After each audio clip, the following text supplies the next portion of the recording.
రుణ వితరణ కార్యక్రమం అద్భుతంగా నిర్వహించారు. నరసరావుపేట ఎమ్మెల్యే అరవింద్ బాబును అభినందించిన సీఎం చంద్రబాబు. నియోజకవర్గ అభివృద్ధికి నిధులు మంజూరు చేయాలని వినతి. సానుకూలంగా స్పందించిన ముఖ్యమంత్రి. రాష్ట్ర ప్రభుత్వం ప్రతిష్టాత్మకంగా నిర్వహిస్తున్న అవుట్ రీచ్ కార్యక్రమాన్ని నర్సరావుపేట నియోజకవర్గంలో అద్భుతంగా నిర్వహించారని ముఖ్యమంత్రి వర్యులు నారా చంద్రబాబు నాయుడు ప్రశంసించారు. గత 17వ తేదీన జరిగిన అవుట్ రీచ్ కార్యక్రమంలో అన్ని శాఖల అధికారులను సమన్వయం చేస్తూ ప్రజలకు ప్రభుత్వ పథకాలను చేరువ చేసినందుకు గాను నర్సరావుపేట శాసనసభ్యులు డాక్టర్ చెదలవాడ అరవింద్ బాబును అభినందించారు.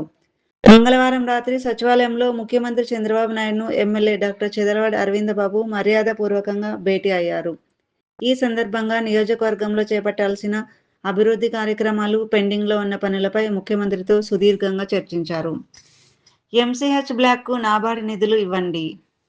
నర్సరావుపేట పాత ప్రభుత్వ ఆసుపత్రిలో మాతా శిశు సంరక్షణ కేంద్రం నిర్మాణం అత్యవసరమని ఎమ్మెల్యే ముఖ్యమంత్రి దృష్టికి తీసుకెళ్లారు. నియోజకవర్గంతో పాటు చుట్టుపక్కల మండలాల నుంచి వచ్చే గర్భిణీలు, బాలింతలకు మెరుగైన వైద్య సేవలు అందించేందుకు ఈ బ్లాక్ ఎంతో అవసరమని వివరించారు. దీనికి అవసరమైన నాబార్డు నిధులను త్వరితగతిన మంజూరు చేయాలని కోరారు. రహదారుల నిర్మాణానికి 5 కోట్లు మంజూరు చేయాలని వినతి.